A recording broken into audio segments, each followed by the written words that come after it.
Watercolour Postcards, Permanent Rose Part 2. What you see here is the postcard from our previous episode and two matching colour pencils. The cool deep permanent rose is complemented with a little bit of extra colour.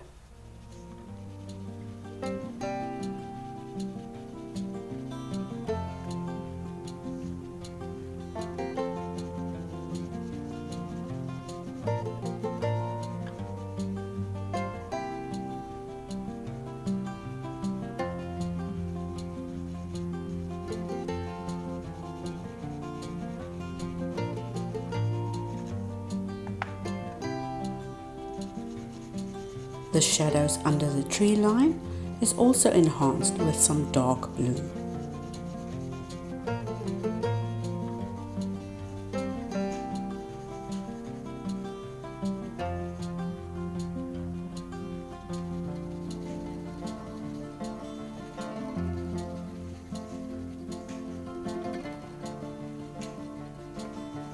Distant tree shadows are slightly and lightly added to the treetops.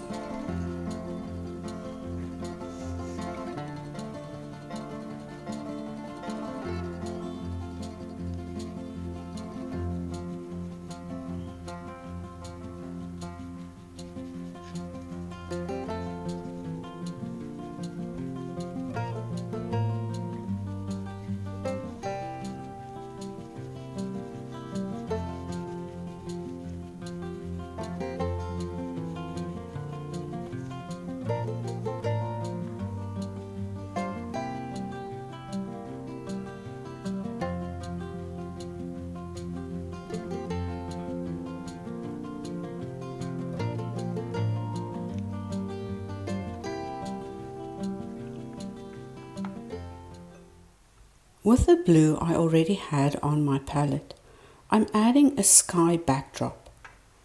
I do it in about 3 swipes with the brush.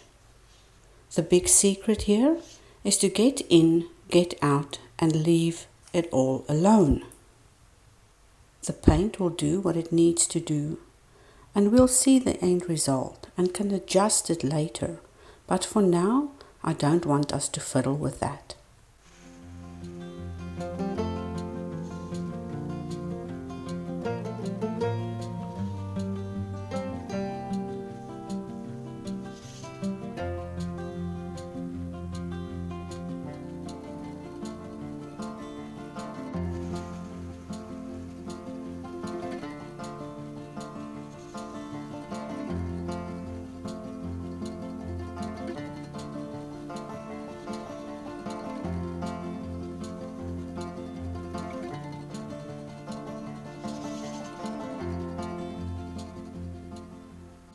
Some more indigo paint is added to the tree trunks and the cast shadow. With a clean damp brush, I'm blending out the bottoms of those shadows as I need them to flow out underneath. Drop in a few last accents into the closest trees. This should do the trick to finalize them.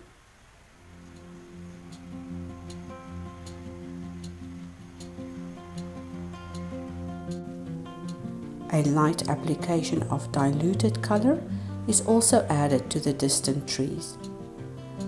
I'm off to dry them. See you in a bit. Now that everything has dried, we can take a close look at what happened to that sky. A little bit of blooms formed over there. Some dry brush markings there and there, more saturated color in the top and more diffused color at the bottom. That was simply a swipe of the brush that gave us all of those effects in one go. It takes some practice, I have to admit, but you can get better at it the more time you spend trying. I'm going to take a test swatch of the same paper with the same texture and just give you an idea of how quickly an effect like that can take place. So on my palette I have a little blue puddle. It's very light. There's not a lot of pigment on there.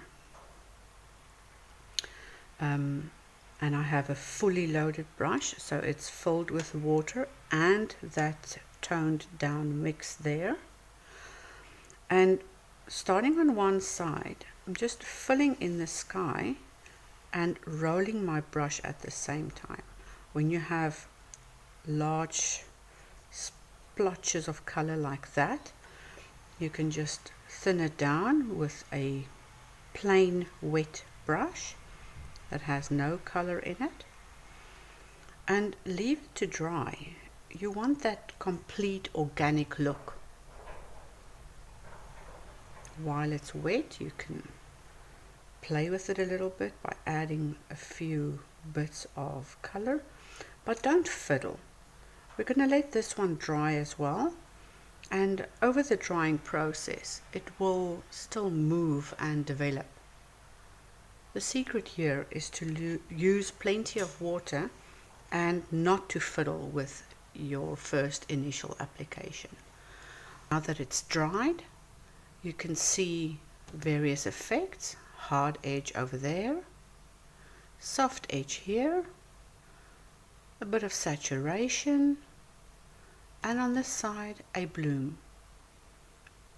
You could see these as mistakes, or they can be incorporated into your scene to give you some interest.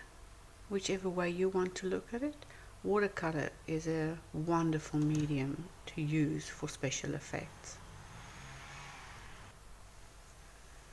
Going back in with the fine liner will just help to separate some of these trees from each other, and I'm not going to do anything to the background trees.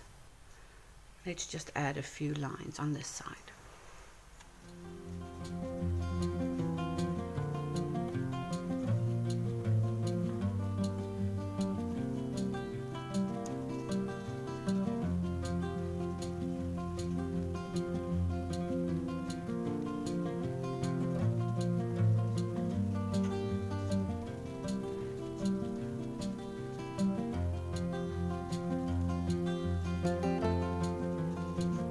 These are really playful little trees.